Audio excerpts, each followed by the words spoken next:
Mobile open ಮಾಡಿದ ತಕ್ಷಣ ನಿಮಗೂ ಕೂಡ ಆ್ಯಡ್ಸ್ ಬರ್ತಿದ್ರಿ. ನೋಟಿಫಿಕೇಶನ್ ಬಾರಲ್ಲಿ ಆಗಿರ್ಬೋದು, ಹೋಮ್ ಸ್ಕ್ರೀನಲ್ಲಿ ಆಗಿರ್ಬೋದು ಅಥವಾ ಲಾಕ್ ಸ್ಕ್ರೀನಲ್ಲಿ ಆಗಿರ್ಬೋದು ಆ್ಯಡ್ಸ್ ಬಂದು ನಿಮಗೆ ಕಿರಿಕಿರಿ ಆಗ್ತಿದ್ರಿ. ನಾನು ಹೇಳುವಂಥ ಈ 3 ಸೆಟ್ಟಿಂಗ್ನ ಚೇಂಜ್ ಮಾಡ್ಕೊಳ್ಳಿ. ಇನ್ಯಾವತ್ತೂ ನಿಮಗೆ ಆ್ಯಡ್ಸ್ ಅನ್ನೋದು ಬರೋದು ಇಲ್ಲ, ನಿಮಗೆ ಕಿರಿಕಿರಿ ಕೂಡ ಆಗಲ್ಲ. ಅದು ಯಾವ ಸೆಟ್ಟಿಂಗ್ ಅಂತ ನಾನು ಹೇಳ್ತೀನಿ. ಸೊ ವಿಡಿಯೋನ ಕಂಪ್ಲೀಟಾಗಿ ನೋಡಿ. ಇನ್ನು ಯಾರು ಲೈಕ್ ಮಾಡಿಲ್ಲ ಲೈಕ್ ಮಾಡಿ. ಮೊದಲನೇ ಸೆಟ್ಟಿಂಗ್ ಬಂದುಬಿಟ್ಟು ನೀವು ನಿಮ್ಮ ಸೆಟ್ಟಿಂಗ್ನ ಓಪನ್ ಮಾಡ್ಕೊಳ್ಳಿ. ಇಲ್ಲಿ ಸ್ಕ್ರೋಲ್ ಡೌನ್ ಮಾಡಿ ಕೆಳಗಡೆ ಬಂದುಬಿಟ್ಟು ಇಲ್ಲಿ ಗೂಗಲ್ ಅಂತ ಕಾಣ್ತಿದೆ ಅಲ್ವಾ, ಅದ್ರ ಮೇಲೆ ನೀವು ಕ್ಲಿಕ್ ಮಾಡಬೇಕು. ಒಂದು ವೇಳೆ ನಿಮ್ಮ ಮೊಬೈಲಲ್ಲಿ ಗೂಗಲ್ ಆಪ್ಷನ್ ಇಲ್ಲ ಅಂದರೆ ನೀವು ಸರ್ಚ್ ಮಾಡಿ ಮತ್ತು ಗೂಗಲ್ ಆಪ್ಷನ್ ಮೇಲೆ ಕ್ಲಿಕ್ ಮಾಡಿ. ನೀವು ಕ್ಲಿಕ್ ಮಾಡಿದ ಮೇಲೆ ನಿಮಗೆ ಈ ರೀತಿಯಾಗಿ ಪೇಜ್ ಓಪನ್ ಆಗುತ್ತೆ. ನೀವು ಇಲ್ಲಿ ರೈಟ್ ಸೈಡಲ್ಲಿ ಕಾಣ್ತಿದೆ ಅಲ್ವಾ ಆಲ್ ಸರ್ವಿಸಸ್ ಅಂತ, ಅದ್ರ ಮೇಲೆ ಕ್ಲಿಕ್ ಮಾಡಬೇಕು. ನಾನು ಯಾವ್ಯಾವ ಸೆಟ್ಟಿಂಗ್ನ ಚೇಂಜ್ ಮಾಡ್ತೀನೋ ಅದನ್ನು ಕರೆಕ್ಟಾಗಿ ನೋಡ್ಕೊಳ್ಳಿ. ನೀವು ಕೂಡ ಅದೇ ರೀತಿಯಾಗಿ ಮಾಡಿ. ಇಲ್ಲಿ ಸ್ಕ್ರೋಲ್ ಡೌನ್ ಮಾಡಿ, ಇಲ್ಲಿ ಕೆಳಗಡೆ ಆ್ಯಡ್ಸ್ ಅಂತ ಬರುತ್ತೆ, ಅದ್ರ ಮೇಲೆ ನೀವು ಕ್ಲಿಕ್ ಮಾಡಬೇಕಾಗುತ್ತೆ. ಇದನ್ನು ನೀವು ಈಗ ರೀಸೆಟ್ ಮಾಡಬೇಕಾಗುತ್ತೆ. ರೀಸೆಟ್ ಮಾಡಿ ಕನ್ಫರ್ಮ್ ಕೊಡಿ, ಮತ್ತೊಂದು ಸಲ ಮಾಡಿ.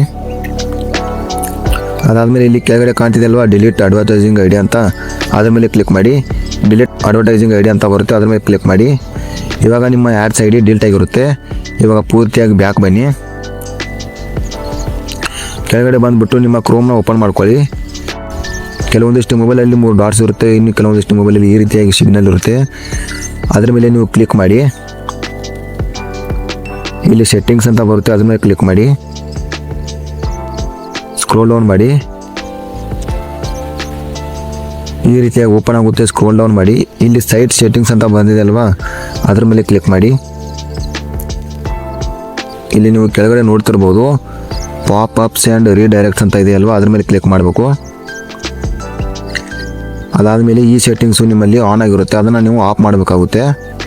ನಾನು ಈಗಾಗಲೇ ಆಫ್ ಮಾಡಿದ್ದೀನಿ. ಇನ್ನು ಕೆಳಗಡೆ ಅದರ ಕೆಳಗಡೆ ಆ್ಯಡ್ಸ್ ಅಂತ ಇದೆ ನೋಡಿ, ಅದ್ರ ಮೇಲೆ ಕ್ಲಿಕ್ ಮಾಡಿ. ಇದು ಕೂಡ ನಿಮ್ಮ ಮೊಬೈಲಲ್ಲಿ ಆನ್ ಆಗಿರುತ್ತೆ, ಅದನ್ನು ಕೂಡ ನೀವು ಆಫ್ ಮಾಡ್ಕೊಳ್ಳಿ. ಅದಾದಮೇಲೆ ಪೂರ್ತಿಯಾಗಿ ಬ್ಯಾಕ್ ಬಂದುಬಿಟ್ಟು ಮತ್ತೆ ನೀವು ನಿಮ್ಮ ಸೆಟ್ಟಿಂಗ್ನ ಓಪನ್ ಮಾಡ್ಕೊಳ್ಬೇಕಾಗುತ್ತೆ.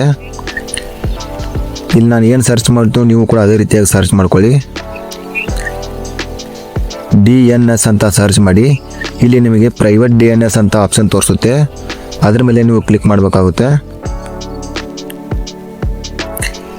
ಇಲ್ಲಿ ಆಟೋ ಅಥವಾ ಆಫ್ ಇರುತ್ತೆ, ಅದನ್ನು ನೀವು ಚೇಂಜ್ ಮಾಡಬೇಕು. ಇಲ್ಲಿ 3ನೇ ಆಪ್ಷನ್ ಕಾಣ್ತಿದೆ ಅಲ್ವಾ private DNS provided hoist name ಅಂತ, ಅದ್ರ ಮೇಲೆ ಕ್ಲಿಕ್ ಮಾಡಿ. ನಾನು ಏನು ಟೈಪ್ ಮಾಡ್ತೀನೋ ನೀವು ಕೂಡ ಅದೇ ರೀತಿಯಾಗಿ ಟೈಪ್ ಮಾಡ್ಕೊಳ್ಳಿ. ಪ್ರೈವೇಟ್ DNS ಮೇಲೆ ಕ್ಲಿಕ್ ಮಾಡಿ.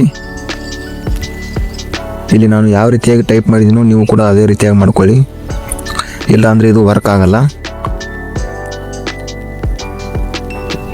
DNS.adguard.com ಇಷ್ಟು ಕೊಟ್ಬಿಟ್ಟು ಸೇವ್ ಮಾಡ್ಕೊಳ್ಳಿ.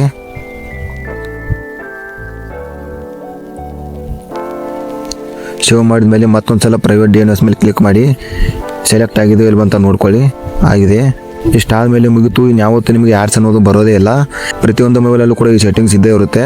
ಪ್ರೈವೇಟ್ DNSನ ಚೇಂಜ್ ಮಾಡಿದ ಮೇಲೆ ಕೆಲವೊಂದು ಸಲ ನೀವು ವೈಫೈ ಯೂಸ್ ಮಾಡ್ತಿದ್ರೆ ವೈಫೈ ನಾಟ್ ಕನೆಕ್ಟೆಡ್ ಅಂತ, ಇಂಟರ್ನೆಟ್ ನಾಟ್ ಫೌಂಡ್ ಅಂತ ಈ ರೀತಿಯಾಗಿ ತೋರಿಸುತ್ತೆ. ಸಿಂಪಲ್ಲಾಗಿ ನೀವು ವೈಫೈ ಯೂಸ್ ಮಾಡ್ತಿದ್ರೆ ವೈಫೈನ ಆಫ್ ಮಾಡಿ ಆನ್ ಮಾಡ್ಕೊಳ್ಳಿ, ಅಥವಾ ನಿಮ್ಮ ಡಾಟಾನ ಯೂಸ್ ಮಾಡ್ತಿದ್ರೆ ಡಾಟಾನ ಆಫ್ ಮಾಡಿ ಆನ್ ಮಾಡ್ಕೊಳ್ಳಿ. ಸಿಂಪಲ್ ಇಷ್ಟೇ.